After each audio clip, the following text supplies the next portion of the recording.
किसी शहर के रेलवे स्टेशन पर एक भिखारी रहता था। वह वहाँ आने जाने वाली रेलगाड़ियों में बैठे यात्रियों से भीख मांगकर अपना पेट भरता था।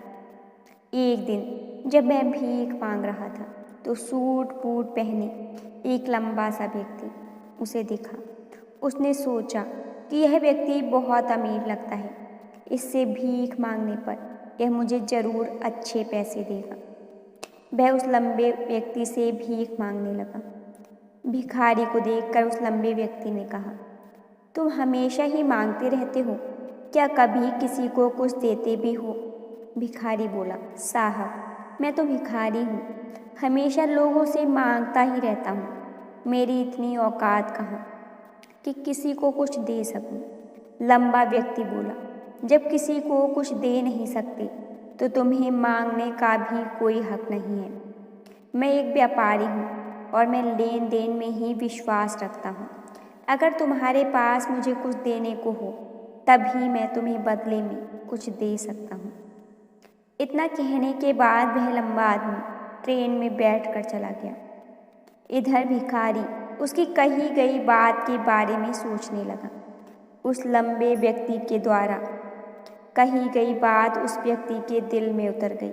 वह सोचने लगा कि शायद मुझे भीख में अधिक पैसा इसलिए नहीं मिलता क्योंकि मैं उसके बदले में किसी को कुछ दे नहीं पाता हूँ। लेकिन मैं तो भिखारी हूँ, किसी को कुछ देने के लायक भी नहीं हूँ। लेकिन कब तक मैं लोगों को बिना कुछ दिए केवल मांगता ही रहूँगा। बहुत सोचने के बाद उस भिखारी ने निर्णय किया कि जो भी व्यक्ति उसे भीख देगा उसके बदले में वह भी उस व्यक्ति को कुछ जरूर देगा। लेकिन अब उसके दिमाग में यह प्रश्न चल रहा था कि वह खुद भिखारी है तो भीख के बदले में वह दूसरों को क्या दे सकता है।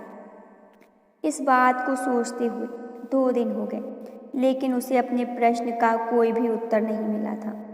तीसरे दिन जब वह स्टेशन के पास बैठा हुआ था तभी उसकी नज़र कुछ फूलों पर पड़ी जो स्टेशन के आसपास के पौधों पर खिल रहे थे। उसने सोचा, क्यों ना मैं लोगों को भीख के बदले कुछ फूल दे दिया करूं। उसको अपना यह विचार पसंद आया। उसने वहां से कुछ फूल तोड़ लिए और वह ट्रेन में भीख मांगने पहुंचा। अब जब भी कोई उसे भीख देता तो उसके बदले में वह भीख देने वाले को कुछ फूल दे देता। उन फूलों को लोग खुश होकर अपने पास रख लेते थे।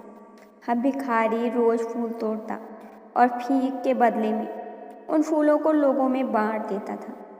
कुछ ही दिनों में उसने महसूस किया कि अब उसे बहुत अधिक लोग भीख देने लगे हैं। वह स्टेशन के पास के सभी फूलों को तोड़ लाता था। जब तक उसके पास फूल रहते थे तब तक उसे बहुत से लोग भीख देते थे, लेकिन जब फूल खत्म हो जाते थे तो उसे भीख भी नहीं मिलती थी। अब रोज ऐसा ही चलता रहा। एक दिन जब वह भीख मांग रहा था तो उसने देखा कि वही लंबा व्यक्ति ट्रेन में बैठा है जिसकी वजह से उसे भीख के बदले फूल देने की प्रेरणा मिली थी। वह तुरंत उस व्यक्ति के पास पहुंच गया और भीख मांगते हुए बोला, साहब आज मेरे पास आपको देने के लिए कुछ फूल हैं। आप मुझे भीख दीजिए तो बदले में मैं आपको कुछ फूल दूंगा।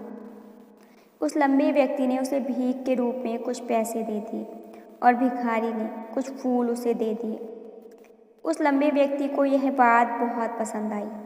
वह बोला, अरे वाह, क्या बात है, आज तुम भी मेरी तरह एक व्यापारी बन गए हो। इतना कहकर फूल लेकर वह लंबा व्यक्ति अपने स्टेशन पर उतर गया। लेकिन उस लंबे व्यक्ति की बात एक बार फिर से उस भिखारी के दिल में उतर गई।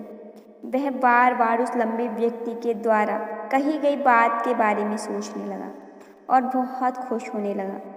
उसकी आंखें अब चमकने लगीं।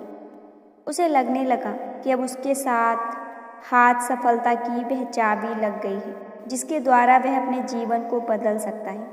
वह तुरंत ट्रेन से नीचे उतरा और उत्साहित होकर बहुत तेज आवाज़ में ऊपर आसमान की तरफ देखकर बोला, मैं भिखारी नहीं हूँ, मैं तो एक व्यापारी हूँ। मैं भी अमीर बन सकता हूँ। लोगों ने उसे देखा तो सोचा कि शायद यह भिखारी पागल हो गया है, और अगले दिन से वह भिखारी उस स्टेशन पर फिर कभी नहीं दिखा। लेकिन 6 महीने बाद इसी स्टेशन पर 2 व्यक्ति सूट बूट पहने हुए यात्रा कर रहे थे। दोनों ने एक दूसरे को देखा तो उनमें से एक ने दूसरे से हाथ मिलाया और कहा, क्या आपने मुझे पहचाना? दूसरा व्यक्ति बोला, नहीं, क्योंकि मेरे हिसाब से हम लोग पहली बार मिल रहे हैं। पहला व्यक्ति बोला, नहीं, आप याद कीजिए, हम पहली बार नहीं बल्कि तीसरी बार मिल रहे हैं। दूसरा व्यक्ति बोला, मुझे याद नहीं, वैसे हम पहले 2 बार कब मिले थे? अब पहला व्यक्ति मुस्कुराया और बोला, हम पहले भी 2 बार इसी ट्रेन में मिले थे। मैं वही भिखारी हूँ जिसको आपने पहली मुलाकात में बताया कि मुझे जीवन में क्या करना चाहिए, और दूसरी मुलाकात में बताया कि मैं वास्तव में कौन हूँ। दूसरा व्यक्ति मुस्कुराया और अचंभित होते हुए बोला, ओह, याद आया, तुम वही भिखारी हो जिसे मैंने एक बार भीख देने से मना कर दिया था, और दूसरी बार मैंने तुमसे कुछ फूल खरीदे थे। लेकिन आज तुम यह सूट बूट में कहाँ जा रहे हो और आजकल क्या कर रहे हो? तब पहला व्यक्ति बोला, मैं वही भिखारी हूँ, लेकिन आज मैं फूलों का एक बहुत बड़ा व्यापारी हूँ और इसी व्यापार के काम से ही दूसरे शहर जा रहा हूँ। कुछ देर रुकने के बाद वह फिर बोला, आपने मुझे पहली मुलाकात में प्रकृति का वह नियम बताया था जिसके अनुसार हमें तभी कुछ मिलता है जब हम कुछ देते हैं। लेन देन का यह नियम वास्तव में काम करता है। मैंने यह बहुत अच्छी तरह से महसूस किया है, लेकिन मैं खुद को हमेशा भिखारी ही समझता रहा। इससे ऊपर उठकर मैंने कभी सोचा ही नहीं। जब आपसे मेरी दूसरी मुलाकात हुई तब आपने मुझे बताया कि मैं एक व्यापारी बन चुका हूँ।